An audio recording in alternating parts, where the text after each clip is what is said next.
International Labour Organization, or usually known as ILO, is an international organization under the United Nations that advances social justice by promoting international labor standards. ILO was born on April 11, 1919, under the rule of Versailles. In the beginning, ILO was founded by 15 members and 9 countries, including Belgium, Cuba, Czech Republic, France, Italy, Japan, Poland, United Kingdom, and United States. Right now, on this day, ILO has 187 countries as its members. From 1919 back then to 2009 today, it's been a century since ILO was born. So, what is an ILO? On this occasion, this video will try to 1. Explain functions, roles, dynamics, and selected issue of international organization in international relations. 2. Apply the acquired knowledge into key studies. 3. Analyze selected issue related to the roles and influence of international organizations in international relations. This video also will try to correlate ILO with the real cases of labor violation in Myanmar and Samsung in India. But before we jump to the case, let me pass it to my mates that will introduce some concepts of ILO first. They will introduce some concepts like self-centric model, international regime, and labor standard. At the beginning of creating the ILO is more centered or focused on the government, or we usually say state-centric. So all the decisions taken by the ILO are very dependent on the country itself. However, in this modern era, ILO is no longer state-centric. Not only state that involved in decision-making process, but there's other parties such as using tripartite consultation. Tripartite consultation involve other like government, companies, and labor themselves to achieve the mutual goals. The second model is the international regime. An organization could form international regime if it has law, principles, norms or value, and decision-making procedures. Regarding to this concept, the ILO centered on the WTO model, which has formed international regime and it is legally binding. The WTO made 2 significant changes to the ILO model, which included an organizational charter in the form of a binding commitment and a protocol that could enforce the ILO organization. In 1996, the WTO declared that the labor issue was within the purview of the ILO as a competent authority. Initially, countries didn't recognize that the social labor standards handled by the ILO, but because of the recognition from the WTO that the ILO has legal legitimacy, the WTO member countries must comply with these standards and it's legally binding.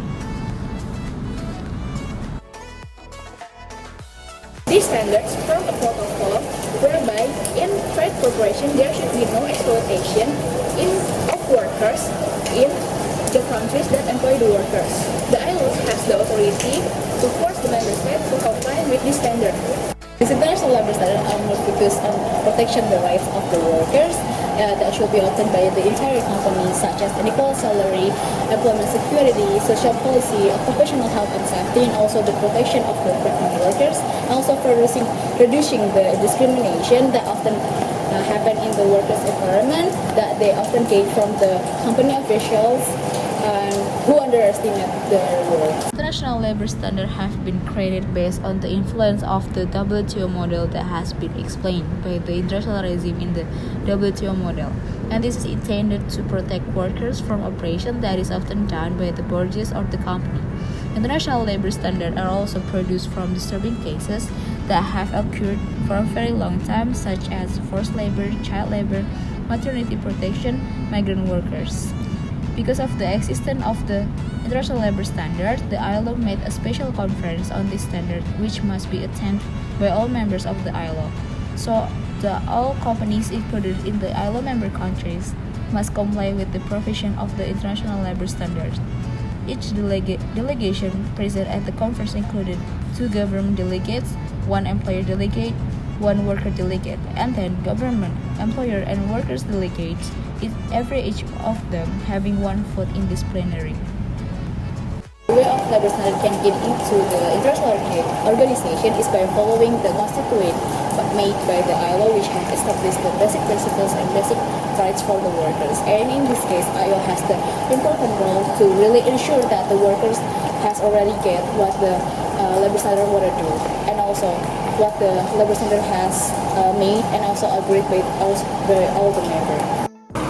However, However, there are still happen violations of labor rights in other countries involving many actors such as Myanmar's government and Samsung in India. The first case is violation in Myanmar. According to report given to ILO, there was forced labor in Myanmar. It was started in 1996. Myanmar's government do some forced labor to their civilians who living in a small town or village, and the result of investigation by the supervisory committee established by the ILO have found that there is a form of obligation to suppress forced labor which has been violated by the government both in national and practiced broadly and systematically with the complete disregard for human rights. The second case is Samsung violation in India. Established in India on 1995, there are many violations from Samsung in India to their laborers in Sungavaharatam, India. The violations are imbalance of the composition within the laborers, exploitation of working hours, the provision of wage, the absence of holidays for workers, and the company doesn't allow to have their own association. Therefore, the forum of ILO is no longer focused only on state or state-centric model in global governance, but the presence of other actors such as MNC, non-governmental organizations, and individuals also have their role in making labor standards to achieve global governance. Thus, it emphasizes the creation of workers' rights on standards or rules that contained in the convention, and all states must ratify it. Oh, that's all from us. We hope that this video could encourage your knowledge and give you a lot of insights. Thank you.